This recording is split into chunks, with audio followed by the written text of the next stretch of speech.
पिछले एक महीने से मणिपुर जल रहा है। 70 से ज़्यादा लोग मारे जा चुके हैं और सैकड़ों घायल हुए हैं। हजारों घरों को जला दिया गया है। भारतीय सेना और पैरामिलिट्री के हजारों जवान शांति बनाए रखने के अभियान में लगे हैं।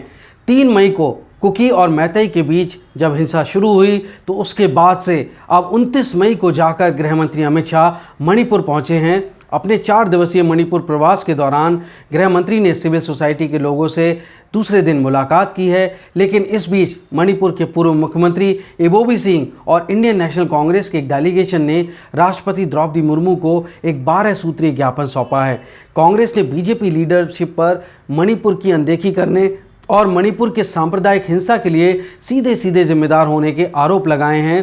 कांग्रेस का आरोप है कि बीजेपी सरकार चाहती है कि लोग आपस में लड़ते मरते रहें। मणिपुर के अंदर खाने की पूरी कहानी विस्तार से जानने के लिए वीडियो के अंत तक बने रहिएगा।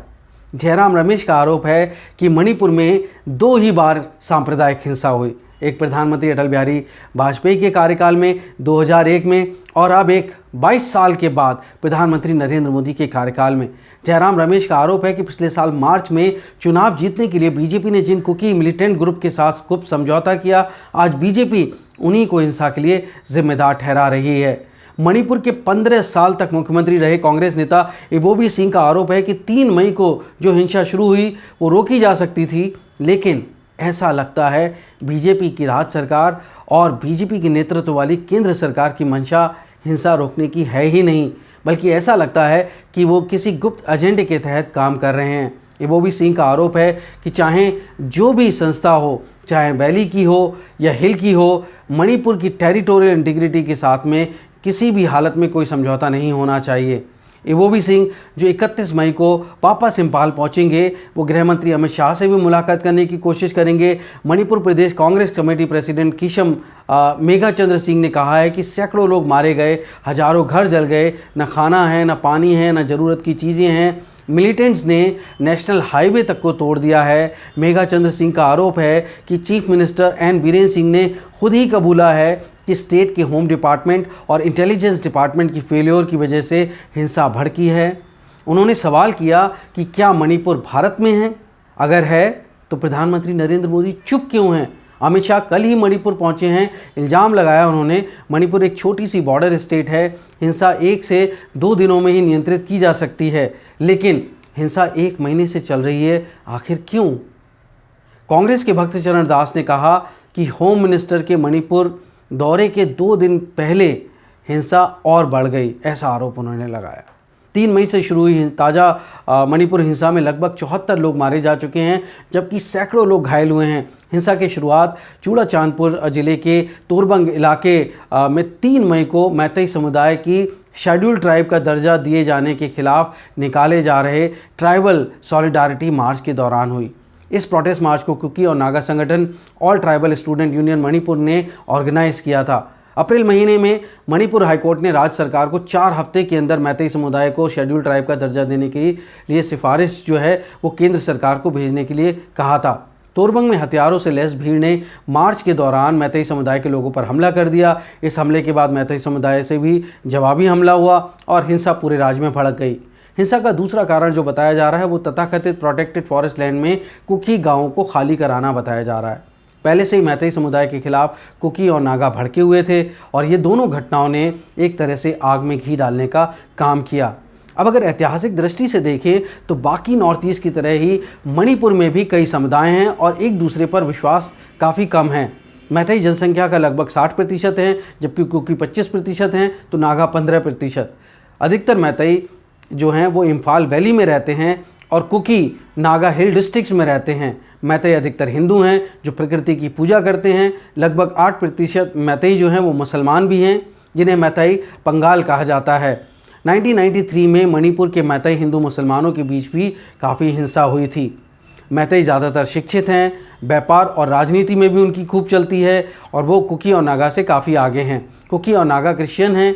कुकी पूरे नॉर्थ ईस्ट में और म्यांमार में फैले हुए हैं। कई शताब्दी पहले मणिपुर में कुकी लोग जो हैं वो म्यांमार से आकर बस गए थे। कुकी आदिवासियों को मैतेई राजाओं ने ही वैली में नागाओं के हमलों से बचाने के लिए बतौर बफर इस्तेमाल करने के इरादे से मणिपुर की हिल डिस्ट्रिक्ट्स में बसाया था। ये बहुत ही महत्वपूर्ण जानकारी है।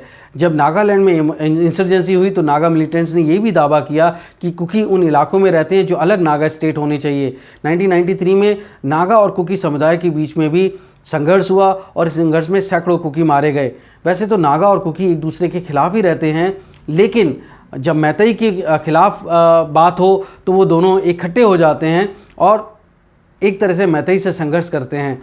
जैसे नॉर्थ ईस्ट के दूसरे हिस्सों में हम देखते हैं कि हिल और प्लेन्स के बीच में संघर्ष है, वैसे ही कुकी और मैतेई के बीच में भी संघर्ष है। कुकी और नागा अपने आप में एक दूसरे को देखते हैं कि हम विकास से वंचित रह गए, जबकि मैतेई विकसित होते जा रहे हैं। उनका आरोप है कि विधानसभा में भी 60 में से जो 40 सीटें हैं वो मैतेई के लिए हैं, जबकि वो जनसंख्या का सिर्फ आधा ही है। कुकी और नागा ऐसे में बेहतर नौकरी और सुविधाओं के साथ वैली में रहने वाले मैतेई को शेड्यूल ट्राइब का दर्जा दिए जाने के खिलाफ रहते हैं। इसके उलट मैतेई का दावा है, उनका कहना है कि उन्हें अन्यायपूर्वक तरीके से ही शेड्यूल ट्राइब लिस्ट से अलग रखा गया। क्यों? क्योंकि 1998 में वो भारत का जब वो हिस्सा बने उससे पहले वो आदिवासी ही समझे जाते थे, लेकिन वो कई सदी पहले हिंदू बन गए, इसलिए उन्हें जनरल कैटेगरी में रखा गया। मैतेई ने 1948 में इसका विरोध इसलिए नहीं किया क्योंकि उस वक़्त जो है ये स्पष्ट नहीं था कि आदिवासी होने से उन्हें क्या फ़ायदा होगा या क्या नुकसान होगा। ये तो मंडल कमीशन आने के बाद उन्हें बैकवर्ड क्लास का दर्जा मिला, जिसके बाद 2012 में मैतेई ने एसटी स्टेटस के लिए हाई कोर्ट का दरवाज़ा खटखटाया। तब से ये मामला जो है वो हाई कोर्ट में लटका हुआ है। मणिपुर में मैतेई या कोई भी नॉन ट्राइबल कुकी नागा के रिहाइश वाले हिल डिस्ट्रिक्ट में ज़मीन नहीं खरीद सकता है, जबकि कोई कुकी या नागा उस इम्फाल वैली में ज़मीनें खरीद सकता है जहां मैतेई रहते हैं। मैतेई को डर लगता है कि म्यांमार से आने वाले अवैध अप्रवासियों की वजह से उनकी जनसंख्या कम हो जाएगी। वैसे भी म्यांमार में तत्मादाओ मिलिट्री जुंटा के आने से कुकी घुसपैठियों की संख्या काफ़ी बढ़ गई है। अगर उन्हें एसटी स्टेटस मिल जाता है तो वो हिल डिस्ट्रिक्ट में ज़मीनें खरीद सकेंगे और घुसपैठ भी कम होगी। अवैध कुकी घुसपैठिया जो हैं हिल डिस्ट्रिक्ट में एक जैसी भाषा और रंग रूप होने के कारण बड़े आराम से सेटल हो जाते हैं। इसलिए मैतेई चाहते हैं कि एनआरसी यानी कि नेशनल रजिस्टर ऑफ सिटीजन्स की ज़रूरत है वहाँ पर, और ये होना चाहिए। एनआरसी की वो मांग करते हैं। इसके अलावा जो अवैध कुकी घुसपैठी हैं वो पहाड़ों पर अफीम की खेती करते हैं, ऐसा आरोप है, जिससे हीरोइन बनाते हैं। इसी वजह से सरकार ने हजारों एकड़ जो अवैध पॉपी फार्म्स हैं उनको भी कई बार डिस्ट्रॉय किया है, नष्ट किया है। हालांकि कुकी लोगों का आरोप है कि उन्हें वहां से हटाने के लिए ही पॉपी कल्टीवेशन के आरोप लगाए जाते रहे हैं, जबकि मैतेई के खिलाफ प्रोटेस्ट का असली कारण उनका रिजर्वेशन की डिमांड है। इस दौरान मणिपुर के chief minister N Biren Singh ने के खिलाफ काफ़ी एंटी ट्राइबल एजेंडा परस्यू करने के आरोप लगे हैं। प्रदेश में कुकी नेता और ख़ुद बीजेपी के कुकी एमएलए जो हैं पाउलिन लाल हाउकिप, उन्होंने मांग की है कि जो मुख्यमंत्री हैं वो बदले जाएं। उन्होंने अपने मुख्यमंत्री के ऊपर अपना विश्वास हटा लिया है। मैतेई समुदाय से ताल्लुक़ रखने वाले एन बीरेन सिंह पर आरोप है कि उन्होंने जबरन कुकी आदिवासियों को उनकी जो गांव हैं वहां से बेदखल किया है। दशकों पुराने जो चर्च हैं उनको ढाया गया है। उन पर यह भी आरोप है कि उन्हें स्टेट एडमिनिस्ट्रेशन को उन्होंने जो है एक तरह से दोनों समुदायों को पोलराइज करने के लिए इस्तेमाल किया है।